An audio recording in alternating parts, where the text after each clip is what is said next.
America books of record रे स्थान पाइले संस्कार अध्यापक डॉक्टर पंकज कुमार जेना। सारा विश्व रे सबकिछि भरपूर थिला बेले एबे गोटिए जिनिसर अभाव रही जहाँ पाई बापा माँ मानकु वृद्ध अवस्था हाथ में रांधि खाइबाकु पड़ुछि नहले वृद्धा आश्रम रे रहिबाकु पड़ुछि। निजर अदम्य इच्छाशक्ति तथा 10 वर्षर कठिन गवेषणा द्वारा अग्निडेणा विज्ञान पत्रिकार संपादक तथा संस्कार एवं संस्कृति मुक्त विद्यालयर प्रतिष्ठाता डॉक्टर पंकज कुमार जेना एथिपाई एक 6 मासिया पाठ्यखसड़ा प्रस्तुत करी वर्ल्ड बुक्स ऑफ रेकॉर्ड से पाइथिबा बेले एबे अमेरिका बुक्स ऑफ रेकॉर्ड से स्थान पाइछंती। जीवन रे आमे जे बही पढुछु सेथिरो आमे केमिति भलो नंबर रखी पास करबा एवं चाकरी पाइबा सेथिपाई चेष्टा चलीछि। मात्र आम परंपरा आमर समाज प्रति कर्तव्य देश प्रति आमर भल पाइबा आउ बापा माँ प्रति आमर कौन कर्तव्य आमे भूली जाउछो। केते कष्टरे बापा माँ पाठ पढ़ाई पिला को विदेश पठाउछंती मात्र बापा माँ मरीगले भी पिला माने शुद्धि क्रिया को आसु नाहंती। पाठ पढ़ी पैसा रोजगार करिबा बहिरू शिक्षा मिलिला हेले बापा माँकर त्याग विषय से बही केबे भी शिक्षा देनी। एबेर पिलामानंकु तांकर जेजे बापांकर नाम पचारिले कहि पारुनाहांती। एथिपाई सारा विश्ववासींकर मथा घुराउथिला बेले आम माटीर पुओ डॉक्टर पंकज कुमार जेना 10 वर्ष काल अक्लांत परिश्रम करी तांको गवेषणा रे सफल होइछंती जहाँकि विश्व स्तर रे आदृत होई परिछि आ विभिन्न महलरू तांको शुभेच्छा मिलुछि। वास्तव में मु जो संबर्धना पाई मु खुशी नुहे ये खुशी नुहे मु जहाँ कम करी से कमटा माने मोर आज देखो जो कथा आसी 75,000 छुआ सुइसाइड कले के सुइसाइड कले मु 10 वर्ष तलू से रिसर्च करी। मोर रिसर्चर प्रथम कथा थिला जे मनीष केमी छुआ मैंने सुइसाइड करेंगे बड़ बड़ IAS अफसर जो मैंने भी निजे मरुचनी परिवार को मारदे से सुइसाइड केमी हेनी बापा माँ मैंने केमी वृद्धाश्रम जीवे ना पिलाटी केमिति गोटे IAS अफसर भी देखो देश को बिकी दौरान पाकिस्तान पाखे इंडिया को भी बिकी देती गोटे IAS लेडीटे तेणु यही सब कथा कहीं कहे गोटे IAS सबुठ टॉप एग्जाम से टॉप एग्जाम पाइला परे टॉप एग्जाम पढ़ला परे टॉप एग्जाम से सक्सेस होला परे आ ताठू बड़ परीक्षा किसी ना UPSC उपरे बड़ परीक्षा नहीं तापर भी जड़े देश को भल न पाई बिकी दूसरी कौन तेना आम जो मु भी जी पाठ पढ़े बहुत doctor engineer IITian IAS OAS सबू सेक्टर मो पिला चाकरी कर मो स्टूडेंट मैंने but I am not satisfied ये साटिस्फाइड नुहे मु पाठ पढ़े कि से परसेंटेज कर देछि टॉपर कर देछि IIT टॉपर कर सब प्रकार टॉपर कर देछि किंतु मु 10 वर्ष है मु चिंता कली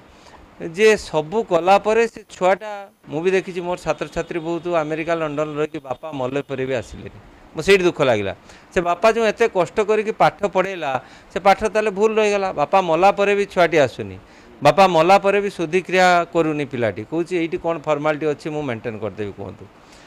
ताले मु एकिटिया नुहे आपण मैंने आम समस्त गोटे समस्या किंतु ये समस्या मु जो गवेषणा कली 10 वर्ष काल ताऊपर काम कली काम करी मु गोटे 6 मासियार कोर्स तैयारी कली कली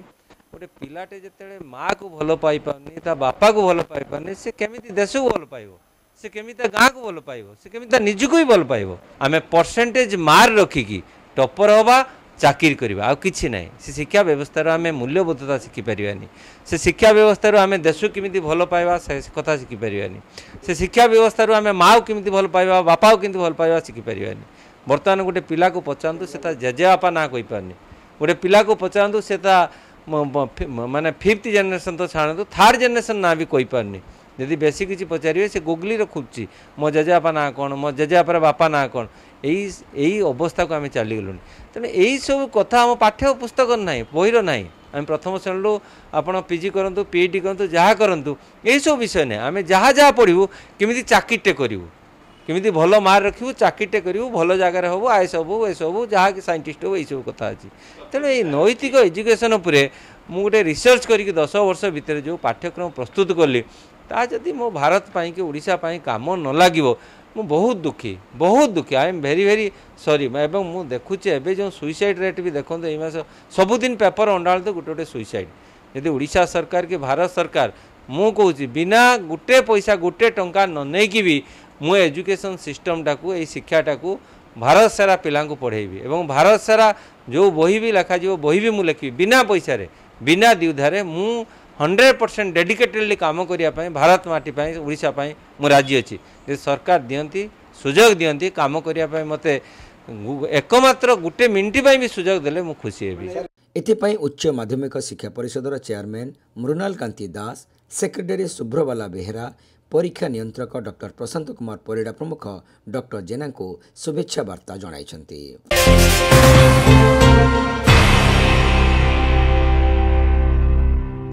Baleshwar saint John college of nursing and paramedicals रे चलित शिक्षा वर्ष पई आरंभ हला एडमिशन। निजस्व कैंपस और हॉस्टल थिबा उत्तर ओडिशार एकमात्र नर्सिंग कॉलेज रे इंडियन नर्सिंग काउंसिल नियम अनुसार निजस्व 100 बेडेड हॉस्पिटल खूब शीघ्र कार्यक्षम होउछि। एठारे बीएससी नर्सिंग जीएनएम प्रवृत्ति सहित